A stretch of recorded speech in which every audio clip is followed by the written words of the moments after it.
Dear students, इस time आज आप हमारी वोकेबलरी की क्लास का इंतजार कर रहे होंगे, लेकिन आज वोकेबलरी की क्लास ना दे करके मैं आपको ये संदेश दे रहा हूँ कि ये जो कोविड-19 की बीमारी है, इसने युवाओं को ही क्यों इस बार ज़्यादा अटैक किया हुआ है। उसकी वजह ये रही कि जब हम पिछली बार इस कोरोना की फेज़ 1 लहर से पीड़ित थे तो हमें ये निर्देश दिए गए थे कि इससे बूढ़े लोग ज़्यादा प्रभावित हो रहे हैं। बस हमने उसी चीज़ को लापरवाही में करते हुए मैंने मतलब आपने, युवाओं ने खूब इस बात को नज़रअंदाज कर दिया कि ये तो बूढ़े लोगों को लगती है, उन्हें बचाया। और हम खुद बाज़ारों में घूमे, खूब पार्टी करी, खूब गैदरिंग करी, खूब मिलने जुलने गए, हमने भी खूब क्लासेस पढ़ाई। क्यों? क्योंकि हमारे पास दिशा निर्देश यही दिया गया था कि बूढ़ों को ज़्यादा घेर रही है। आज उसका परिणाम देख लीजिए आप, अब ये युवाओं पर हमला कर रही है।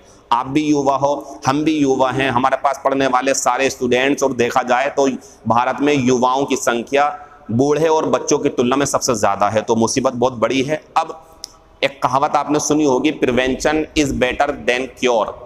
परहेज इलाज से बेहतर है, एहतियात बरतना इलाज से बेहतर है। और कोरोना के मामले में तो ये बहुत ही ज़्यादा बेहतर चीज़ रहेगी आपके लिए समझना। क्यों? क्योंकि कोरोना का कोई पार्टिकुलर इलाज नहीं है, जैसे एड्स का, टीबी का कोई इलाज है कि ये कर लीजिए आप, ऐसा कोई इलाज नहीं है। बस एक ऑक्सीजन सिलेंडर लगा दिया जाएगा, दवाई ये देते रहेंगे, बाकी आपसे डॉक्टर यही कहेगा हाथ जोड़ करके कि कोशिश पूरी कर रहे हैं, बाकी ईश्वर के हाथ में है। और फिर ईश्वर ना करे अगले दिन अखबार में आप संख्या में शामिल हो सकते हो। ईश्वर ना करे कौन सी संख्या में? जिसमें आता है कि 3,25,000 संक्रमित हुए और 2400 लोगों की मौत हुई। इन दोनों में से किसी एक में भी शामिल नहीं होना चाहते हो तो मुझे नहीं पता इलाज क्या है, कैसे है, क्योंकि मैं डॉक्टर नहीं हूं, लेकिन मुझे परहेज पता है और मैं आप तक वो परहेज पहुंचाना चाहता हूं। उनमें वो परहेज जब मैं बोलूंगा तो आपको लगेगा सर ये तो हमें पता था, फिर भी मुझे बताने हैं। पहला, आप बिल्कुल भी बाजार ना जाएं। बाजार मीन्स घर से बाहर ना निकलें, घर से बाहर बिल्कुल नहीं निकलो।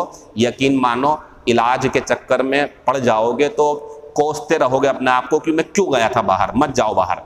अगर बाहर बहुत ज़्यादा मजबूरी है, मेडिकल स्टोर पे जाना है, थोड़ी बहुत किसी को नज़ला ज़ुकाम बुखार है तो ज़रूर आप दवाई लें, उसकी डॉक्टर के जाएं। लेकिन जब आप कहीं जाओ तो इस बात का खास ख्याल रखें, चीज़ों को टच करने से बचें आप।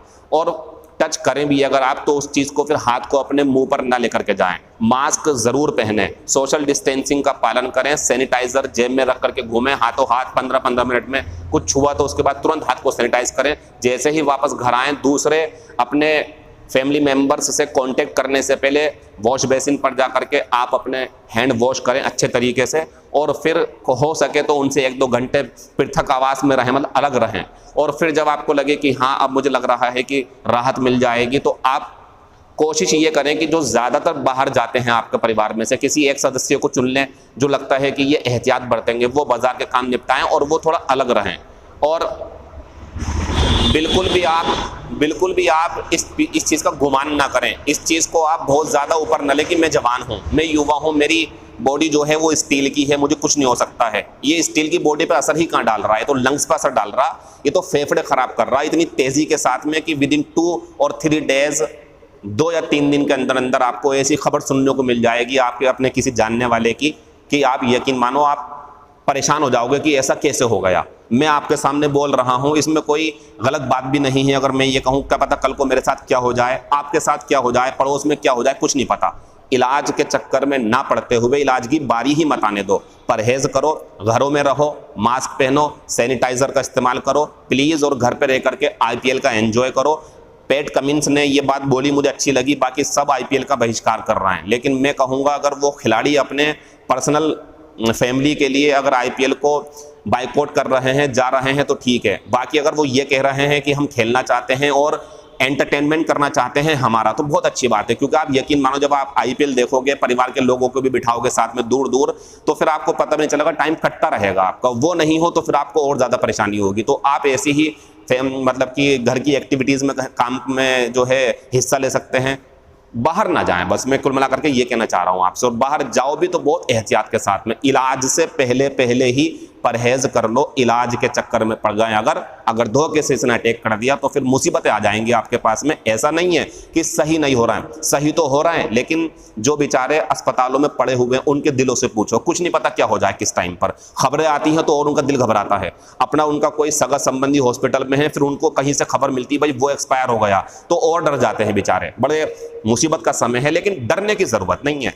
डरेगा वो जो बाहर जाएगा। आप बाहर नहीं जाना, मत डरो, घरों में रहो, डरने की कोई ज़रूरत नहीं है। Thank you, all the best. उम्मीद करता हूं जब ये जुलाई तक पीक पर रहेगा, जुलाई तक एहतियात बढ़ते हैं आप इस चीज़ की, जुलाई के बाद सब कुछ अच्छा होगा, आप भी कुशल मंगल रहेंगे। दुआ करना हम भी सही से रहें, परिवार में सब सही से रहें। इंशाल्लाह जब क्लासेस शुरू होंगी तो खूब हंसी मजाक करेंगे, लेकिन अभी सीरियसली होकर के घरों में रहें और दूसरों को भी एहतियात बरतने के लिए दिशा निर्देश देते रहें, सलाह देते रहें। छोटे बच्चों बड़ों सबको आप अवॉइड करने को कहें कि वो बाहर ना जाएं। शुक्रिया, इससे ज़्यादा और मैं नहीं बोलना चाहता हूं। धन्यवाद। समझ सकता हूं मैं कि आप मेरी बात को अच्छे से समझ रहे हैं कि इलाज के चक्कर में अगर रख रहे हैं आप कि यार ऑक्सीजन सिलेंडर का इंतजाम कर लो, लेकिन क्या होगा, वो प्राकृतिक ऑक्सीजन जो आपके फेफड़े ले रहे हैं उसे थोड़ी लग जाएगी। वो भले ही आप ले रहे हैं, सही भी हो जाओगे, लेकिन क्यों पड़ोगे इन चक्करों में। आप घरों में रहो, इन चीज़ों से दूर रहो प्लीज़। जुलाई तक आप अपने घरों में रह करके ही आप अपनी ज़िंदगी गुजारें और शुक्रगुजार रहो कि आप घर में हो। उनसे पूछो जो हॉस्पिटल के चक्कर काट रहे हैं, बेचारे हॉस्पिटल में पड़े हैं,